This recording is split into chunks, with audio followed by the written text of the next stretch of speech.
Hello everyone, and welcome back to my channel.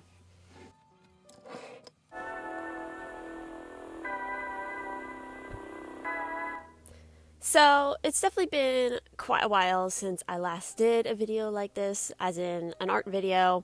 I think the last art video that I did was tarot. I let my tarot choose what I draw, and that was posted on like April 12th.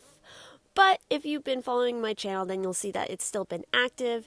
It's just that I've recently added in to my sort of repertoire of posting tarot videos as well, since that is another sort of like passion of mine. And I know that a lot of you who have followed me recently are probably following me for that, so thank you so much for joining me. But I also enjoy doing art videos as well, like this. So as you can probably guess from my little new opening video animation that I put together. So yeah, this is actually part of a series of art pieces that I've been doing based off the Arcana game, which is definitely tarot related. So if you are somebody who just enjoys the tarot videos that I do, maybe stick around, because you might be curious about this game series and might want to check it out for yourself. But with that said, I would probably recommend you to go over to watch the Ciarra speed paint that I did, because this one is going to be very spoiler heavy. Just to straight up warn you guys, like, I am not going to be holding back any sort of spoiler things in this video, because of course I'm working on Count Lucio, which is one of the semi-main characters of the game, and oh boy, I have things to say about him. And honestly, I can't really talk about just even the art process and like the working process of this piece without spoiling things because of certain elements I put in the design. So yeah, with that said, let's go ahead and dive into talking about the process for actually making this piece. As with all of my art videos, I do a combination of medias, usually starting with watercolor, which is what you're seeing on screen. And then from there, I usually go into my Copic markers, colored pencils, gel pens, and any kind of fine tech, watercolors to finish and pizzazz it up. And oh boy, did I went totally extra on this piece with so much fine tech, gold, metallic watercolor. It's not even a joke, but it's Lucio. I mean, come on. I would imagine that most of you who are watching this probably have an idea of who this character is, and then you know why I had to bling him up, because that's just how he is. But there was definitely a couple points in making this piece where I nearly messed it up. Starting with something weird. I'm guessing it was some of the like dark gray kind of watercolor that I was using got mixed in still on my brush, and so when I started painting the yellow of his freaking arm, which trying just to draw his metal arm and then doing it in like a kind of unusual pose was so freaking hard. Like, I can't even. It was so difficult to draw that arm, and I like redrew it, the hand portion of it, so many times. But I'm not unhappy with how it ended up. But as I was putting down that yellow like base color on that metal arm, it got all like black and smudgy, but I ended up kind of fixing it and kind of using it to my advantage later on in the video. So that was the first point where I almost messed up this piece. I think the second point was when I was removing the tape. So I kept in that whole process in the video for you guys, because I know some of you like the paint peeling the tape peeling thing. But this was the tape that I had on this specific piece was the old tape I was using. The tape that I recently bought is way better for some reason for putting on any kind of paper. It doesn't rip it up.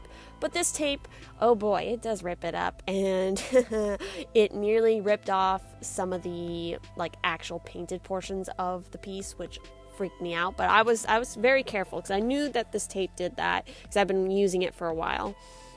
I also didn't spend too much time in like rendering his like the pieces of his like jewelry and stuff, because I knew I was going to be covering that with a ton of metallic watercolor. So, and the watercolor, it does kind of cover up details a little bit, but it's not super opaque. So I did just put that base color so that it still made sense in some way.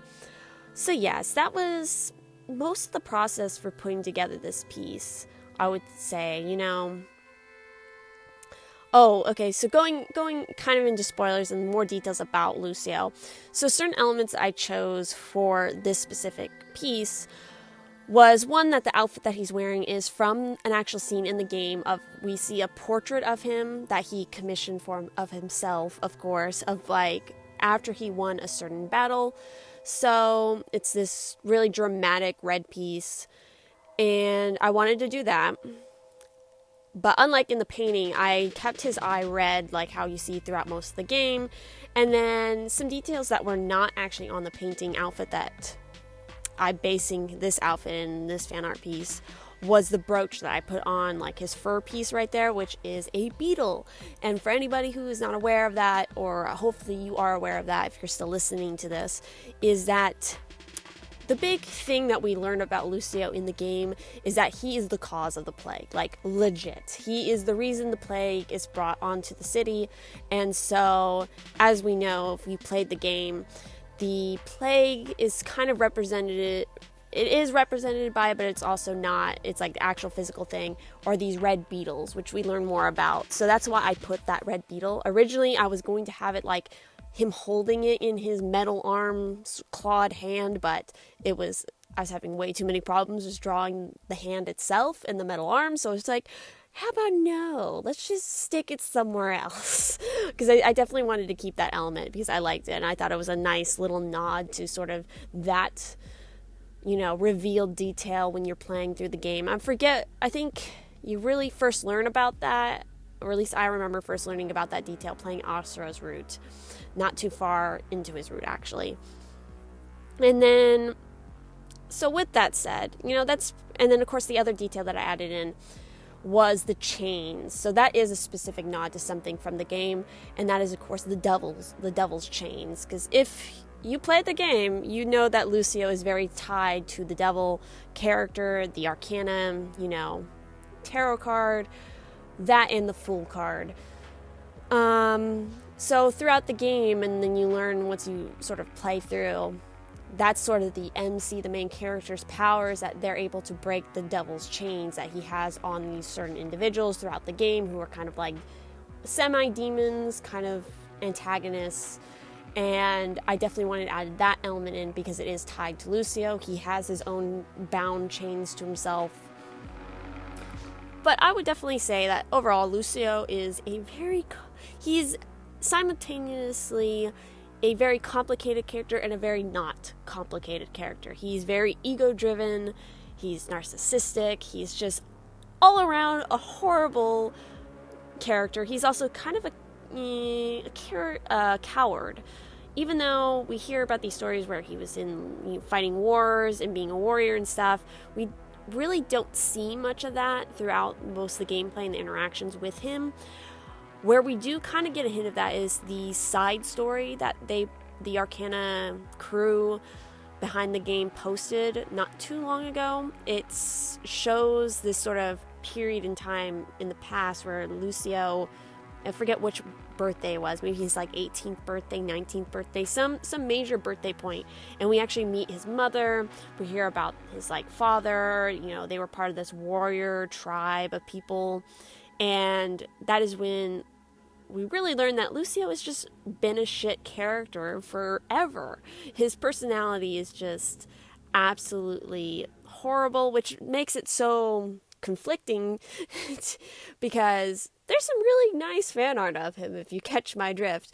But what I'm so curious about is how the Arcana crew will actually, because he will be a playable character in the game at some point coming up soon, since they're finally starting to work on the other three characters, which is Muriel, Portia, and of course Lucio, route in the game. And so I'm very, very curious to see how they will be able to redeem Lucio's character. Like, how will he change in the game? Because out of any of the character, all the characters have, development, and they change when you're playing their route, and also based on the choices that you make, and they grow in that way. But it's kind of hard to tell how that will work with Lucio, because he's just, not only is he one of the main antagonists or maybe it's not antagonist. What is that? A nemesis? Is that the right word? Because we learn he really isn't. He's also just a tool for the devil. The devil is the main sort of antagonist from the Arcana. But Lucio is sort of the tool that he uses in that for his purposes. But yeah, it's kind of, I'm very, very curious how they'll go about that route. I really hope that when they do and they release that the choices that we have are like just to slap Lucio like half the time, because he needs it. He needs his ego probably beaten down a bit, get him more humble, because we do get a hint of that in Nadia's route during the Hierophant portion of chapters. And it almost seems like you could redeem Lucio. Like, he's very afraid. So that sort of tells me that because he is secretly, like, super afraid, and that's why he puts on so much of, like, a pompous kind of narcissistic attitude to sort of hide his more, delicate sort of personality features. There is a chance to probably redeem him in that sense and sort of teach him a better way. But again, I'm not sure how that's going to actually go down in the game. But yeah, he's one of the worst characters in the game. But we're going to be able to play him, and so I can't wait for that. It's because he's such a horrible character, just personality-wise, that makes him all the more interesting, I think, to be able to play soon. I hope it's soon. Whenever the Arcana Nyx Hydra crew are posting little hints about what they're going to be releasing next in the game, whether it's a Muriel route or whatever, it's like half the comments underneath are always like, where is the Goatman route? Where is it? We need it now. So I'm definitely very curious to see how that works out. So yes, that is my rambling kind of spoiler-ish spill on Lucio. I don't particularly like him, but I don't exactly hate him either. I will reserve judgment on how I feel about him when I can actually play his route and get a better sense of what is going on, because again, that little side story that we got of when he was younger, it's like he was very much driven to be kind of evil and make horrible choices in like trying to kill his parents and things like that, making the deal with like what I sort of interpret as like the pestilence kind of demon thing. So he's been that way for a very long time. So I think out of any character route, he's going to be the hardest to do the route for, and also to possibly make the choices to actually change him. I don't know. That's how I feel about it. Let me know down in the comments what you guys think. Do you think Lucio will be an easy character to sort of change in the route? Are you wanting to play his route? How do you guys feel about him? I'm very much confused, because sometimes I'm curious about him, sometimes I just want to push him off a cliff. Because I think that's how most of the characters in the game feel about Lucio as well. So yes, that is my Lucio fan art piece in this Arcana series. Of course, up next, I have to do Muriel, which I absolutely cannot wait to talk about him, especially since we're getting way more backstory and just interaction with him, with his route. And then, of course, we'll do one for Portia, which, if you are not aware, Portia is, of course, Julian's sister, so she's got a lot of spunky attitude. So I'm excited to see what I can come up for an art piece for her. But yes, with that said, all my other various links will be down in the description. If you want to see more of my art, definitely go check out my Instagram. If you would like to support me via Patreon for more, exclusive rewards and stuff, I will be adding more tiers to that and more rewards.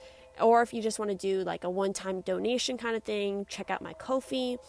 I also have art prints up through the shop link, and I have merch through Redbubble, which the exciting news for that is actually I'm working on putting up all of these Arcana fan art pieces up on the Redbubble. And currently Nadia is up there. So if you want to get if Nadia is your homegirl and you love Nadia, you can definitely go and check her out on some merch via my Redbubble store. So yes, all of that is down in the description if you'd like to check that out. And thank you all so much for watching this video, and I will see you in the next one.